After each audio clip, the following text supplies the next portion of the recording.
आपण पाहताय महाधुरळा. Success doesn't happen by chance. It is designed, engineered, and built. The most successful, the most trusted, the most awaited real estate and construction showcase. Presenting Dalan, organized by Credai Kolhapur. Where iconic builders unveil landmark projects. Where innovation meets elegance. Where the future of living takes shape. From steel to structure. From interiors to inspiration. From homes to lifestyles. Dalan.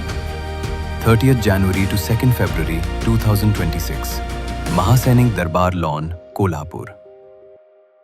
नमस्कार. महाधुरळा YouTube चॅनलमध्ये मी गुरु बाळमाळे आपल्या सर्वांचं मनापासून स्वागत करतोय. कोल्हापूर जिल्ह्यात सध्या प्रचार आहे तो फक्त आणि फक्त जिल्हा परिषद आणि पंचायत समिती. चर्चा आहे ती फक्त आणि जिल्हा परिषद आणि पंचायत समिती निवडणुकीची. कोण विजयी होणार, कोण पडणार, कोणाचा निभाव लागणार नाही, कोणाचा झेंडा महायुतीचा झेंडा फडकणार की महाविकास आघाडीचा झेंडा जिल्हा परिषदेवर फडकणार याची चर्चा सुरू आहे.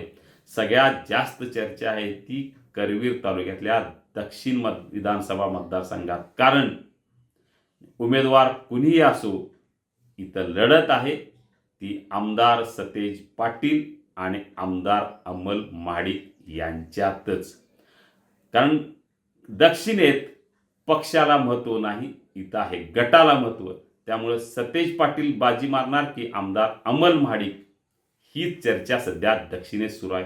दक्षिणेत 6 मतदारसंघ, तसे करवीर तालुक्यात 12 मतदारसंघ आहेत, पण दक्षिणेत 6 मतदारसंघ आहेत. या 6 मतदारसंघात सध्या प्रचंड चुरस सुरू आहे. रोज प्रचाराचा महाधुरळा इथं उडवला जात आहे. कारण पाटील आणि महाडिक गट पुन्हा एकदा विधानसभेनंतर एकमेकांच्या समोर उभे टाकलेत. विधानसभेत अमल महाडिक यांचा विजय झाला तेव्हापासून भाजपची ताकद इथं जास्त असल्याचं चर्चा सुरू झाली. आता मात्र भाजपची ताकद आहे की काँग्रेसची ताकद आहे हे दाखविण्याची वेळ आलेली आहे.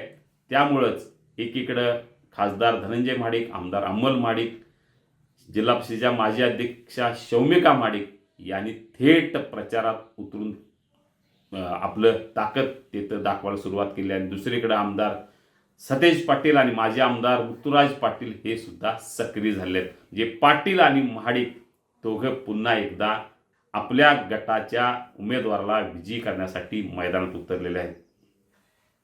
काँग्रेसची ताकद गेल्या निवडणुकीत दिसलेली आहे. कारण गेल्या जिल्हा परिषद जेव्हा निवडणुका झाल्या 9 वर्षापूर्वी तेव्हा काँग्रेसची ताकद दिसली. आता मात्र भाजपला आपली ताकद दाखवायची आहे. त्याची सुरुवात त्यांनी कळंब्यातनं केली.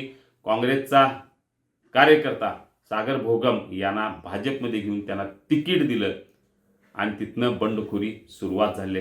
आता प्रत्येक मतदारसंघात नेमकं काय चित्र आहे आपण सुरुवात करूया. ज्याच्याकडे सगळ्यांचं लक्ष असते पाचगाव. पाचगावमध्ये अट्टीतडीची तिरंगी लढत आहे. इथं माजी सरपंच संग्राम पाटील हे काँग्रेसच्या वतीनं मैदानात उतरलेले आहेत आणि त्यांच्या विरोधात आहेत याज्ञसेनी महेश पाटील, जे अशोक पाटील यांच्या सून आहेत. आणि तिसरा उमेदवार आहे विराज पाटील, ते शिवसेना उबाटाच्या वतीनं मैदानात उतरले. इथं तिरंगी लढत विराज पाटील, याज्ञसेनी पाटील आणि संग्राम पाटील यांच्यात आहे. या एकूण मतदारसंघाविषयी सविस्तर माहिती आपण पुढच्या भागात घेऊया. पण आणखी कारण या 6 मतदारसंघासंदर्भात आता थोडक्यात चर्चा करूया. कळंबा मतदारसंघ काँग्रेसचे हा बालेकिल्ला. कारण पण सागर भोगम यांनी ऐनवेळी काँग्रेसचा झेंडा खाली ठेवून भाजपचं कमळ हातात घेतलं. त्यामुळे आता भाजपच्या वतीनं विनिता सागर भोगम आणि काँग्रेसच्या वतीनं मनीषा टोपकर या मैदानात आहेत. दुरंगी आहेत, आणखी काही उमेदवार आहेत, तिरंगी सुद्धा होऊ शकतं. त्या दृष्टीनं सध्या प्रचार सुरू झालेला आहे. उचगाव मतदारसंघात नामदेव वाईंगडे हे भाजपच्या वतीनं आणि कीर्ती मसोटे हे काँग्रेसच्या वतीनं मैदानात आहेत. इथंही शिवसेना उबाटाचे राजू यादव मैदानात उतरलेले आहेत. त्यामुळे इथंही तिरंगी लढत आहे. मुडशिंगी हा या मतदारसंघाकडे सुद्धा अधिक लक्ष आहे. कारण तानाजी पाटील हे महादेवराव महाडिक यांचे खास सरदार, म्हणजे महाडिक गटाचे सरदार. त्यामुळे तानाजी पाटील हे भाजपच्या वतीनं आणि रावसाहेब पाटील हे काँग्रेसच्या वतीनं मैदानात उतरले आहेत. या लढतीकडे सुद्धा विशेष लक्ष आहे. कारण ही दुरंगी लढत महाडी गटाची इथं ताकद आहे की नाही हे दाखवणारी ठरणार आहे. निगवे खालसा इथं ही जागा मात्र भाजपनं राष्ट्रवादीला दिलेली आहे, कारण इथं PN पाटील गटाची काही प्रमाणात ताकद आहे. त्यामुळे संदीप पाटील हे राष्ट्रवादीच्या वतीनं आणि एकनाथ पाटील माजी सदस्य हे काँग्रेसच्या वतीनं मैदानात उतरलेले आहेत. गोकुळ शिरगाव मतदारसंघात निमगोंडा पाटील हे भाजपच्या वतीनं आणि सुदर्शन खोत हे काँग्रेसच्या वतीनं मैदानात उतरलेले आहेत. त्यामुळे 6 जागेवर 5 जागा भाजप लढवते, 1 जागा राष्ट्रवादीला दिली, 6च्या 6 जागा इथं काँग्रेस लढवते. त्यामुळे आता पाहूया, कारण या निवडणुकीतच विधान परिषद निवडणुकीची पेरणी होणार आहे. विधान परिषदेला आमदार सतेज पाटील हे दावा यांचा निश्चित असणार आहे. त्यामुळं आतापासूनच त्यांच्या जागा कमीत कमी करण्यासाठी भाजपचे प्रयत्न राहतील, महाडी गटाचे प्रयत्न राहतील. त्यामुळं दक्षिणेत त्याची सुरुवात होईल. पाहूया आता काय होते. सतेज पाटील बाजी मारणार की आमदार अमल महाडिक? दोघांनी ताकद प्रचंड लावलेली आहे.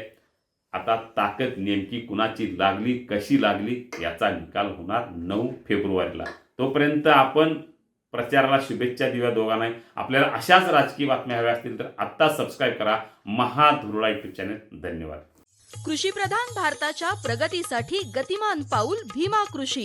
विचार नवीन शेतीचा, शेती विषयक नवनवीन तंत्रज्ञानाचा, अत्याधुनिक शेती अवजारं, बी बियाणं, खतं, कीटकनाशकं सर्व काही एकाच ठिकाणी. पशुपालन, कुक्कुटपालन, कृषी व्यवस्थापन आणि सिंचन.